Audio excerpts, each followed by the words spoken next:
Let's talk. Okay, today we're going to be talking about the Southeast Division of the NBA. One of the more hard divisions to kind of judge, in my opinion. It does have my favorite team, the Miami Heat. While I do love the Miami Heat, they have a lot of problems that I feel like they need to get fixed. And honestly, this whole division as a whole is kind of a little bit of a disaster. And we're going to kind of talk about that. We're going to get right into it right now.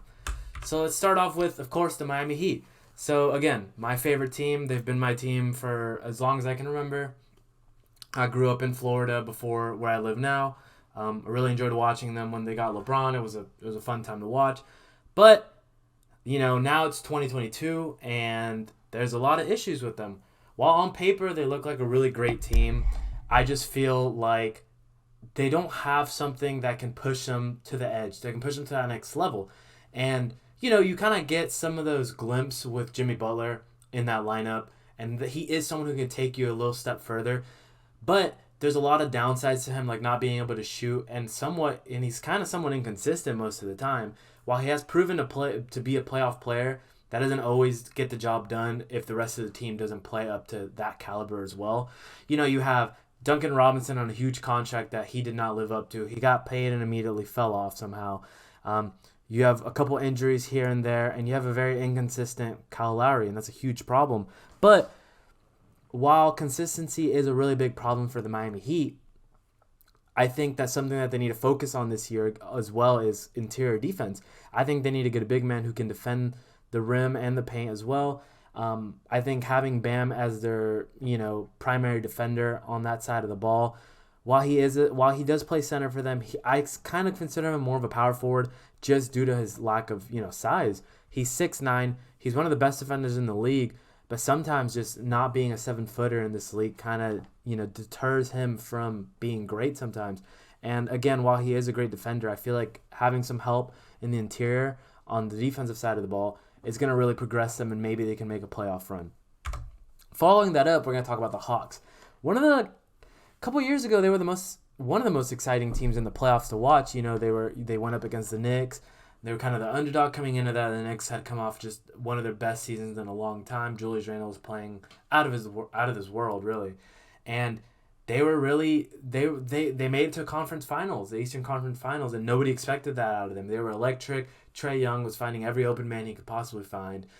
John Collins was being a great defender and playing phenomenal offense, and they just kind of fell off since then.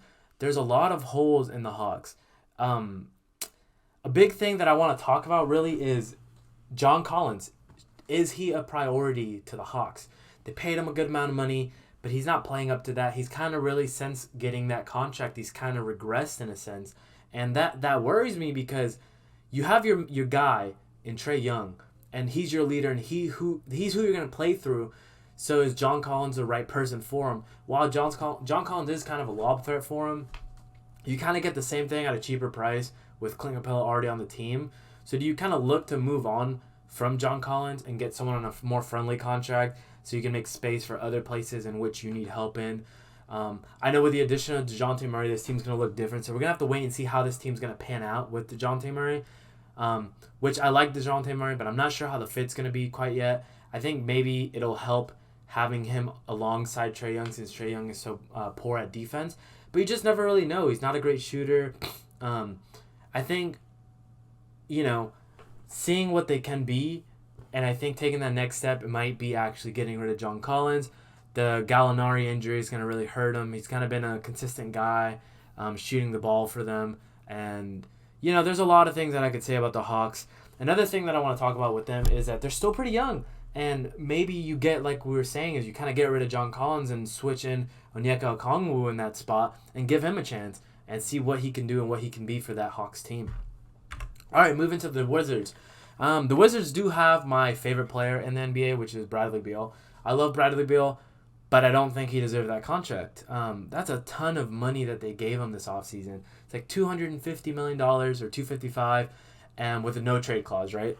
And here I thought coming into the season, the Wizards kind of needed to trade Bradley Beal. I think getting him off their books and giving him an opportunity to go somewhere where he can win and have a productive season is kind of what Bradley Beal needed and what the Wizards needed. I think Wizards needed to focus on possibly getting into a rebuild state of mind and moving forward with that, getting some draft picks for Bradley Beal, getting rid of some of their top guys, and going from there. But getting that trade this past year with Kristaps Porzingis maybe gives him a little bit of light at the end of the tunnel for him, and that might be what puts them over the edge for him.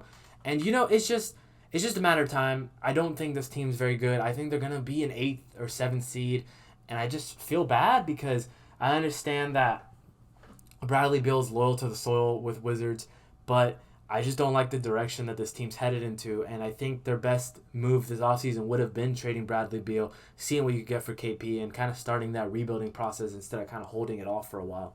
So, yeah, and then as long as he's still healthy, again, I don't think they're going to be above a 7th or 6th seed this year. Moving forward, the Hornets.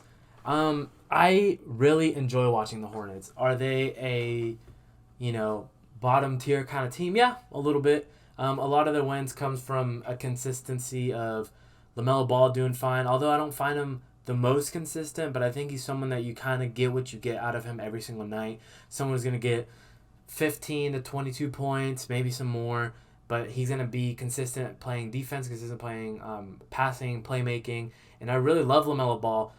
And the thing is, the direction that the team is headed, honestly, isn't the direction that LaMelo Ball's kind of heading.